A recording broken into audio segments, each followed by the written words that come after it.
म्हणजे पाठीत खंजीर खुपसून आलेलं सरकार आहे. यांनी कसं केलंय, एका पक्षातून निवडून आले, गेले दुसऱ्या पक्षात. नाही, ते दादांचं चुकीचं झालेलं आहे. दादानी या वयात साहेबांना सोडून जायला नाही पाहिजे होतं. कराड उत्तर जो सांगू शकतो की हा मतदारसंघ हा स्वाभिमानी मतदारसंघ आहे, पुरोगामी विचाराचा मतदारसंघ आहे. इथं फक्त यशवंत विचार चालतो. यांचं 50 खोके एकदम ओके हा विषय चालू आहे. परंतु शरद पवारांच्या बरोबर जे लोक राहिलेत हे निष्ठावंत कार्यकर्ते आहेत. बाळासाहेब पाटील हे शरद पवारांचे कट्टर कार्यकर्ते आहेत. सगळी सोडून गेली, परंतु आमचे बाळासाहेब पाटलांचा आम्हाला अभिमान आहे की ते त्यांना सोडून गेले नाहीत. लय भारीमध्ये आपल्या सगळ्यांचं स्वागत. मी आलो आहे उत्तर कराड या मतदारसंघामध्ये. माझ्यासोबत इथले स्थानिक नागरिक आहेत. साहेब, तुमचं नाव सांगा. गुलाबराव वायदंडे. वायदंडेजी, मला सांगा की आता जे जे सरकार आहे, भाजप प्रणित एकनाथ शिंदे यांचं सरकार, हे 2.5 वर्षापासून आहे. यापूर्वी महाविकास आघाडीचं सरकार होतं. तर हे जे मागचं जे सरकार पाडलं भाजपने, तर त्याविषयी तुम्हाला काय वाटतं? हे ऍक्सिडेंटली कसं झालंय माहितीये का, हे घातानं ऍक्सिडेंटली हे सरकार आलेलं आहे. हे म्हणजे पाठीत खंजीर खुपसून आलेलं सरकार आहे. यांनी कसं केलंय, एका पक्षातून निवडून आले, गेले दुसऱ्या पक्षात. म्हणजे सपोर्ट केला दुसऱ्या पक्षाला. ऍक्च्युली मतदान यांना केलं होतं राष्ट्रवादी म्हणून आम्ही.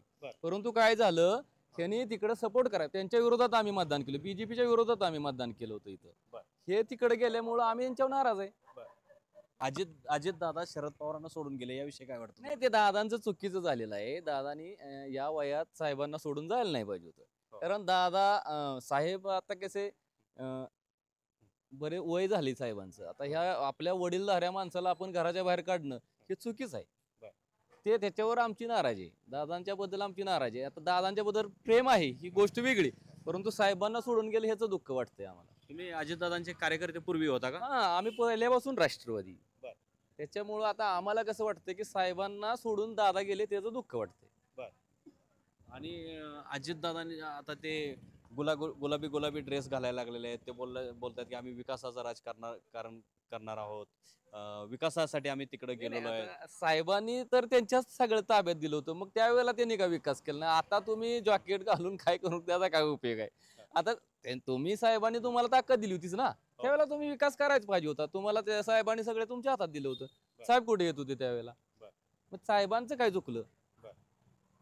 साहेबांना त्यांनी यावेळी ह्या वयात त्यांनी असं करा नाही पाहिजे होतं.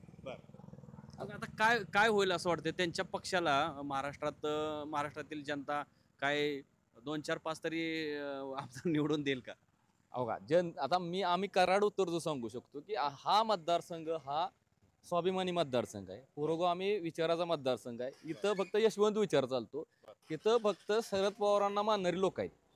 त्याच्यामुळे इथं जे शरद पवार जे उमेदवार देतील त्यांना इथं निवडून देणार लोक. आणि इथं कसं आहे, बाळासाहेब पाटील हे शरद पवारांचे कट्टर कार्यकर्ते आहेत. सगळी सोडून गेली, परंतु आमचे बाळासाहेब पाटलांचा आम्हाला अभिमान आहे की ते त्यांना सोडून गेले नाहीत. त्याच्यामुळं आम्ही साहेबांच्या बरोबर ठाम आहे. दोन्ही साहेबांच्या, शरद पवार साहेब आणि बाळासाहेब पाटील यांच्या पाठीमागे आम्ही ठाम उभं राहणार. आता तुम्ही बोलला की बाळासाहेब पाटील सोडून गेले नाही, शरद पवारांबरोबर निष्ठावंत राहिले. तिकडे मकरंद पाटील यांच्यासारखे काही लोक सोडून गेले. तर तुम्हाला हा फरक कसा वाटतो की काही जण अजितदादांबरोबर गेले, काही जण शरद पवारांबरोबर राहिले? तर शरद पवारांबरोबर राहिलेले लोक ते का राहिले आणि अजितदादांबरोबर गेले ते का गेले असावेत, काय तुम्हाला वाटतं? आता ते यांचं 50 खोके एकदम ओके हा विषय चालू आहे. परंतु शरद पवारांच्या बरोबर जे लोक राहिलेत हे निष्ठावंत कार्यकर्ते आहेत, निष्ठावंत आमदार आहेत. ते जाऊ शकत नाहीत. आणि ते कुठल्याही पक्षात, ते आम्हाला इथं काय परिस्थिती आहे, पवार साहेबांच्या बरोबर जे आमदार आहेत त्यांना चिन्ह महत्वाचं नाही, पवार साहेब हे लेबल महत्वाचं आहे. त्याच्यामुळे पवार साहेब सांगतील त्याला वोटिंग होणार. आणि सातारा जिल्हा हा पवार साहेबांना कायम त्यांच्या पाठीशी राहिलेला मतदारसंघ आहे. आणि यशवंतराव चव्हाण साहेबांचा हा पहिले महाराष्ट्राचे मुख्यमंत्री चव्हाण साहेब. इथं बीजेपीचं काय नाही, इथं बीजेपीचा काय समज, काँग्रेस आणि राष्ट्रवादी हा विचाराचा मतदारसंघ आहे. ती सातारा आणि सांगली. एकनाथ शिंदे बोलतात मी सातारचा आहे म्हणून बऱ्याचदा मार्केटिंग करत असतात. तर सातारचे ते मुख्यमंत्री आहेत, त्याविषयी काय वाटतं तुम्हाला? नाही, ते असू देत की एकनाथ शिंदे सातारा त्यांचा अभिमान आहे आम्हाला, मुख्यमंत्री आहात. परंतु इथं चालत नाही हो. ते मुंबईत चालतं, ठाण्यामध्ये. इथं सातारा जिल्ह्यात चालत नाही. शिवसेना वगैरे असे उद्धव साहेबांना सुद्धा तुम्ही सोडून गेला, मग ह्याचं काय करायचं? साहेबांना का सोडलं तुम्ही? दादानी साहेबांना सोडलं, शरद पवार साहेबांना. तुम्ही बाळासाहेब ठाकरेंना सोडलं. हा मतदारांना विचार पटत नाही ना यांचा. बर. असं आम्हाला मतदार म्हणून मला बोलायचं आहे. बर. ही चुकीच झालेली सगळ्या गोष्टी आहेत बर. त्यांना आपण कसं बीजेपीच्या विरोधात वोटिंग केलेलं आहे. हो. तुम्ही निवडून आला आणि परत बीजेपी बरोबर गेला, ह्याच्याबद्दल नाराजी लोकांची. अजितदादांचं करिअरचं पुढं काय होईल, काय वाटतं तुम्हाला?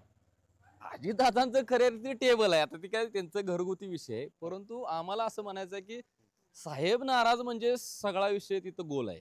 बर. साहेबांना नाराज करू ह्या वयात, आपले आपले वडील जर असते तर ह्या वयात आपण त्यांना नाराज करू शकत नाही. आता 82 काय किती वय चालू आहे साहेबांचं, बरोबर. त्याच्यामुळं ह्या वयात त्यांना साहेबांना नाराज करून त्यांनी जायला नाही पाहिजे होतं. दादा आहेत, दादांचं वक्ते चांगले आहेत दादा, परंतु दादानी चूक केली की साहेबांना सोडा, म्हणजे ह्या वयात सोडाय ना, म्हणजे ही वेळ नव्हती. दादांच्या ताब्यात सगळं दिलं होतं. पवार साहेबांनी दादांच्या ताब्यात दिलं होतं. तुम्हीच सगळं तेच करत होतं. सातारा जिल्ह्यात सुद्धा अजितदादाच बघत होते. परंतु आता नाईलाजानं साहेबांना लक्ष घालावं लागली. तुम्ही उल्लेख केला की सातारा जिल्ह्यात अजित पवार बघत होते. आता अजित पवारांना तेवढी सातारा जिल्ह्यात किंमत राहिली का? नाही राहिलेली आता. कारण कसं आहे माहितीये का, इथं दादांचा उपयोग करून घेण्यासाठी ही बीजेपीने केलेली तडजोड आहे. दादा जर असतील तर कुठे यांच्यात 4-2 सीटा येतील. परंतु कराड उत्तर मध्ये नाही चालत काही. इथं फक्त पवार साहेब आणि बाळासाहेब पाटील त्यांचं कार्यक्षेत्र आहे, साखर कारखान्याचे कार्यक्षेत्र आहे. त्याच्यामुळं आणि साहेबांचा स्वभाव कसा आहे, एखादा कार्यकर्ता ऑफिसला गेला त्याला पहिल्यांदा गेले गेले चहा देते.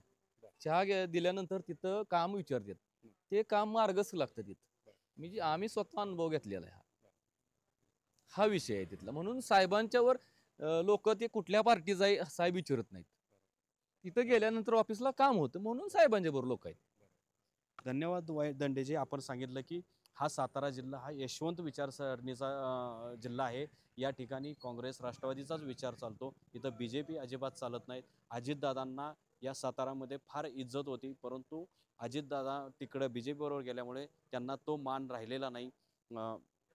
धन्यवाद, तुम्ही आमच्याशी बोललात.